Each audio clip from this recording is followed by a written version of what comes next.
اگر تم اللہ جل وعلا کا شکر ادا کرو گے تو اللہ جل وعلا مزید عطاؤں کی برسات کرے گا، اللہ جل وعلا مزید نعمتوں سے نوازے گا۔ اور اگر ناشکری کی تو اللہ جل وعلا کا عذاب شدید ہے۔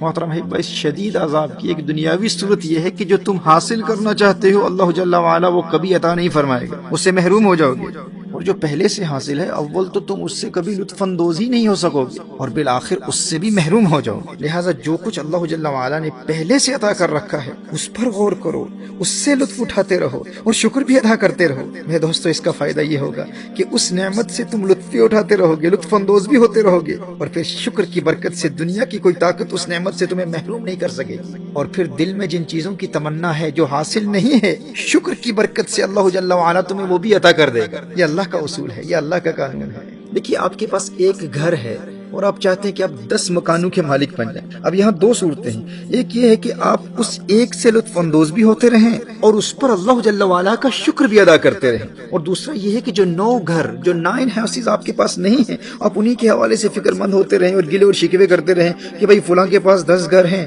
میرے پاس ایک کیوں ہے؟ میرے دل میں بھی یہ خواہش ہے کہ میں بھی 10 گھروں کا مالک ہوں، وہ 9 گھر میری ملکیت میں کب آئیں گے، کب میں 10 گھروں کا مالک بنوں گا۔ جب آپ کا رویہ یہ ہوگا تو محترم حبیبہ، اس رویے کے 3 نقصانات ہیں۔ اس کفران نعمت اور ناشکری کے رویے کا پہلا نقصان یہ ہے کہ جن 9 گھروں کی خواہش آپ کے دل میں ہے، اس ناشکری کی وجہ سے اللہ جل وعلا وہ 9 گھر آپ کو کبھی عطا نہیں فرمائے گا، آپ ان سے ہمیشہ ہمیشہ کے لیے محروم رہیں گے۔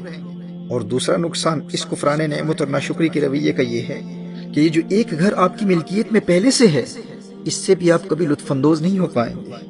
آپ اپنی فیملی کے ساتھ سکون سے ایک چائے کا پیالہ بھی نہیں پی پائیں گے، آپ کو وقت ہی نہیں ملے گا، آپ کو موقع ہی نہیں ملے گا۔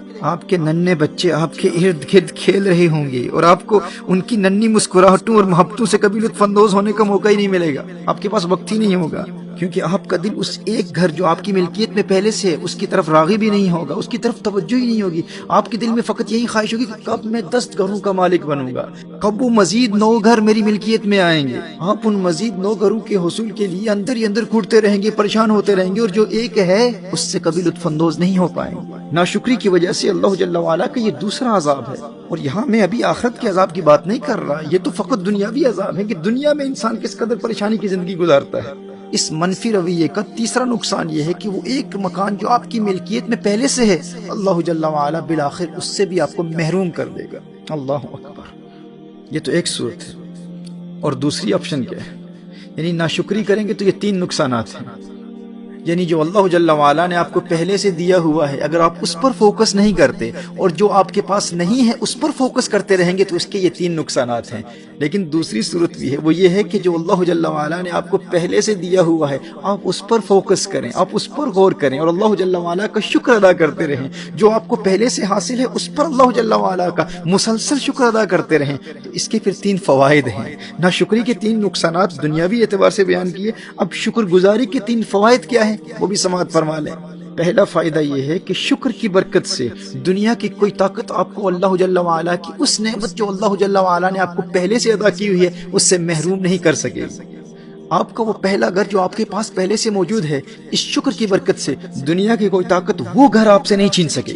شکر کی برکت سے اللہ جل وعلا کی جانب سے آپ کو ایک خاص پروٹیکشن ملے گی، آپ کا گھر محفوظ رہے گا۔ جو نعمتیں پہلے سے اللہ جل وعلا نے عطا کی ہوئی ہیں اگر آپ ان پر فوکس کرتے رہیں، ان پر غور کرتے رہیں تو اللہ جل وعلا ان کو محفوظ رکھے گا، کوئی آپ سے وہ نعمت چھین نہیں سکتا۔ اور اس شکر کا دوسرا فائدہ کیا ہے؟ دوسرا فائدہ یہ ہے کہ جو نعمت اللہ جل وعلا نے آپ کو پہلے سے عطا کی ہوئی ہے آپ اس پر فوکس کر رہے ہیں۔ جو گھر آپ کی ملکیت میں پہلے سے ہے آپ اس پر فوکس کر رہے ہیں، آپ اس پر غور کر رہے ہیں تو آپ اس گھر سے بھرپور لطف اندوز ہوں گے، اپنے بچوں اور فیملی کی محبتوں سے لطف اٹھائیں گے، آپ زندگی کے یہ خوشگوار لمحات کبھی نہیں بھولیں گے۔ آپ کی زندگی اس قدر پر لطف ہو جائے گی، اس قدر خوبصورت ہو جائے گی کہ زندگی کے یہ خوشگوار لمحات آپ کبھی نہیں بھول پائیں گے۔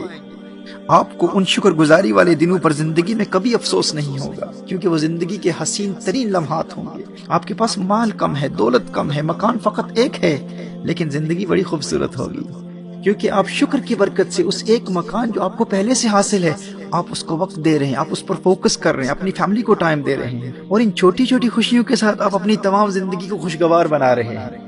اور یہ ایسی حسین یادیں ہوتی ہیں محترمہ ہبہ کہ بڑھاپے میں بھی انسان کو جب یہ وقت یاد آتا ہے تو انسان کو کبھی افسوس نہیں ہوتا کہ یار میں تو ساری زندگی مزید حاصل کرنے کی خواہش میں جو تھا اس سے بھی لطف اندوز نہیں ہو پایا. میرے چھوٹے چھوٹے بچے میرے سامنے جوان ہو گئے لیکن میں ان کے بچپنے میں ان کو وقت ہی نہیں دے پایا.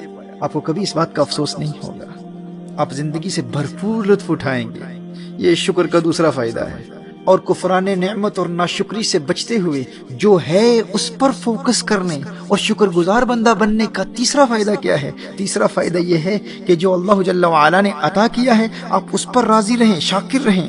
شاکر بن کر رہیں گے تو پھر اس شکر کی برکت کیا ہے؟ اللہ ارشاد فرماتا ہے لَإِن شَكَرْتُمْ لَأَزِيدَنَّكُمْ. اللہ جل وعلا وہ 9 گھر جو آپ کی ملکیت میں ابھی نہیں ہیں، اس شکر کی برکت سے اللہ جل وعلا آپ کو وہ بھی عطا فرما دے گا.